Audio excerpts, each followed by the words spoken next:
C'est une journée d'hiver comme on l'imagine au bord de la mer.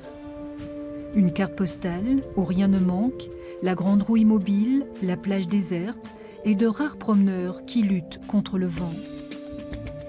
Le début de l'année, entre vacances de Noël et de février, appartient aux Arcachonnais. Un moment privilégié pour souffler et apprécier sa chance dans ce décor d'aquarelle. Quand souvent on veut voyager loin pour découvrir des choses magnifiques, alors qu'en fait en France et notamment ici à Arcachon, on a des choses qui sont parmi les plus belles du monde. On aime bien retrouver ces commerçants beaucoup plus calmes, pas la queue dans les grandes surfaces, la circulation. Mais bon, chaque saison a son charme, de toute façon. Je peux le voir ça tous les jours, le matin, le soir, l'après-midi. Et je m'en lasse jamais. C'est un éternel recommencement, donc je pense que c'est de l'amour.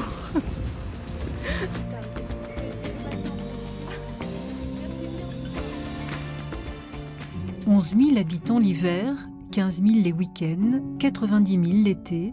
Sur les hauteurs du quartier historique, les volets sont clos comme les paupières des princesses endormies dans leur parure du 19e siècle. Mais la station est beaucoup plus animée qu'il n'y paraît. Nous sommes attendus dans la Villa Teresa, une demeure ancienne transformée en appartement où Geneviève vit à l'année.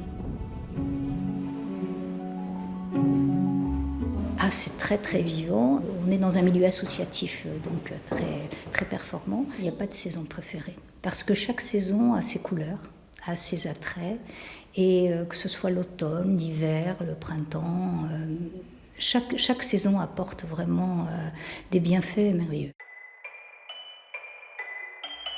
La céramique de la Villa Teresa évoque les oiseaux de passage. Tous ces migrateurs qui, par milliers, viennent passer l'hiver sur le bassin, sûrs de leur adresse. C'est ici qu'ils trouvent les meilleurs restaurants du littoral, dans la vasière, fourmillant de petits invertébrés, et dans les herbiers qui font le régal des oies bernaches. Un spectacle qui ravit les passionnés de nature comme Dimitri, prêt à sortir par tous les temps. Ce qu'on craint le plus, c'est plutôt le froid. Quand on est en comptage et qu'on peut même pas sortir les jumelles parce qu'on a les doigts qui commencent à geler sur les jumelles, là c'est plus compliqué. Mais sinon, la pluie, on est habitué. Le bassin constitue la première zone mondiale d'hivernage pour les oies sauvages. Mais il y a aussi les bécasseaux, les courlis, les grands gravelots et tant d'autres venus se réfugier dans cet abri naturel, le seul du littoral girondin. Dès les beaux jours, ils repartiront, laissant derrière eux l'hiver et Arcachon hors saison.